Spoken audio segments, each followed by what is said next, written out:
This is Sparta! Hi there, it's Del here from Spartan Racing again, and this is another video on the Heusinkveld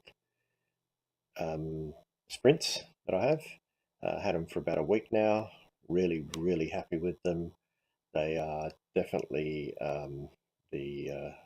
it was definitely the best choice that I made to go to these pedals. Again, I'm not taking anything at all away from the Fanatec V3s. They are an incredibly great set of pedals. These ones are just that another level, and so I've been messing about with these for a little bit and having a really good time and really enjoying my time on the sim. So what I wanted to do was just go over some of the things I've kind of discovered about the smart control and how it's helped me in a number of ways, and hopefully this will give you guys a base to start with. There's people out there a lot smarter than me, but this is just from my little basic knowledge of what I've been able to come up with. So what I did was set up the pedals, and then I set up my did the calibration as you saw in my other video, and I played around a lot with calibrations, putting a lot stiffer settings in, a lot but looser settings. And for me, for the way that I'm driving, I found that this 35 kilos that it gave me actually worked really nice. I know these pedals can go up to 65 kilos, but I found the 35 kilo worked really well. And of course, as before, I set up some dead zones top and bottom, which I'm not going to go into. I did do that in the other video. But what I wanted to look at was how these different curves actually worked and what differences they really made. So I've primarily been using this on the Dallara F3 and had a look at the different ways I was braking, where I was locking up, where I was sort of over braking, under braking, and just wanted to sort of get a feel for these different settings. And what I kind of came up with was some things that seem to make quite a bit of difference in the way that the pedals actually work. So I started off with my racing with this in just a linear mode, and it's basically, you know, off and on, and you know your progression through here. So it gave me a really nice feeling, and the car felt really smooth and really comfortable. But with something like the F3, it's not so much based on trail braking, where you would have in a GT3 car or a GTE car. But with the Dallara F3, with the way I drive, it's kind of more of an on and off type of situation where you brake heavily, sort of coming into the corner and then off the brake and accelerating out of the corner. So what I wanted to do is I wanted to get more of a snap on the brake as I was starting to brake, and getting some good braking so I could bleed off the braking and then accelerate smoothly out the corner. And what I used is I went to the Sense +1 setting, and what that gave me is that gave me a lot quicker braking in the earlier in the piece, and then the braking started to bleed off. So I was able to put my foot on the brake, get nice quick early braking, and then it bled off nicely, and it gave me a much better run out of the corner. Now, one of the things I also played with on the throttle was using a -1, so that I had more of a smooth control out of the corner. But for the Dallara, it didn't seem to work. The Dallara seemed to,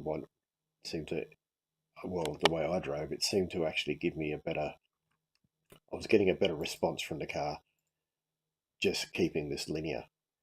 So it was a nice snap heavy braking, get the car slowed down, bleeds off, allows the car to rotate, and then I could just accelerate out of the corner and plenty of power down, and away she went. Where I did find this very useful was in a car that I'm really bad at driving, which is the V8 supercar.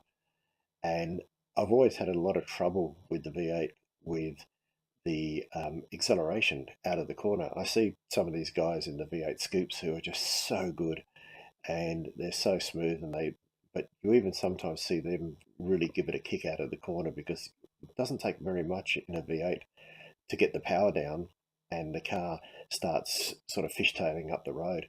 And I'm sure there's plenty of people in here who tried those V8s and thought, wow, these are really, this is sort of the toughest car to drive. And my hat's off to these guys who are in the scoops, for instance, who can drive these things really well. I mean, that's just some amazing driving.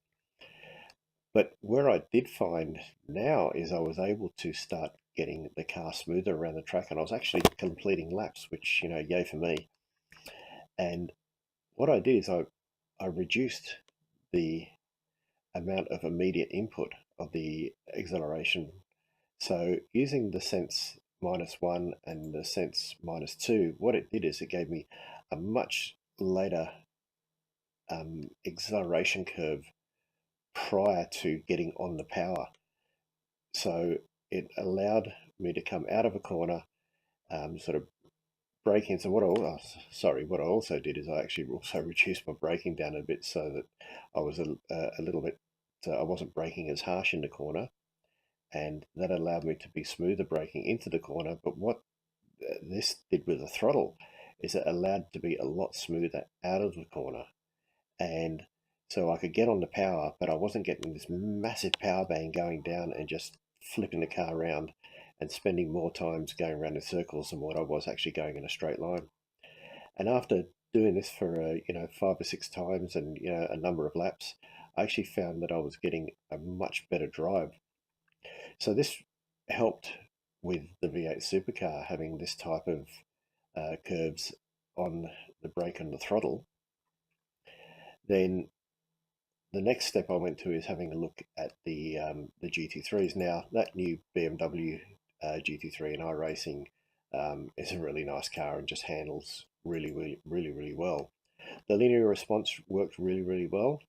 I did start playing with trying to reduce some of the braking, but I was finding that I was getting a little bit, I was just braking too late into the corners.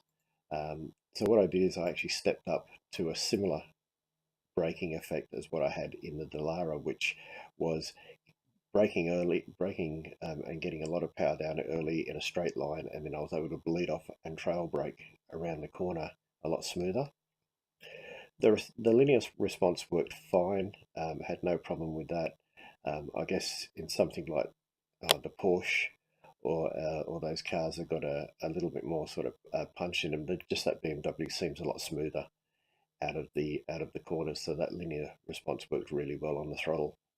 But this did help sort of stabilize the car a little bit. Nice heavy braking into the corner, being able to bleed off, trail brake out, and it made the car seem a little bit smoother. So there's just a couple of things that I've done to mess about and try, and I'm going to keep on testing and keep on playing around. One of the things I like is just trying out these little bits and pieces that of software that come with the hardware.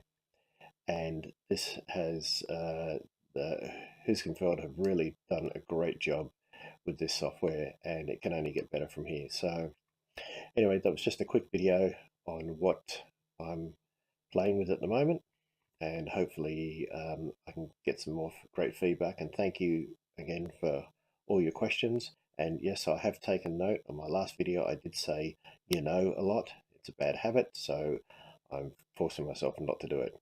Anyway, thanks guys, and I'll talk to you soon.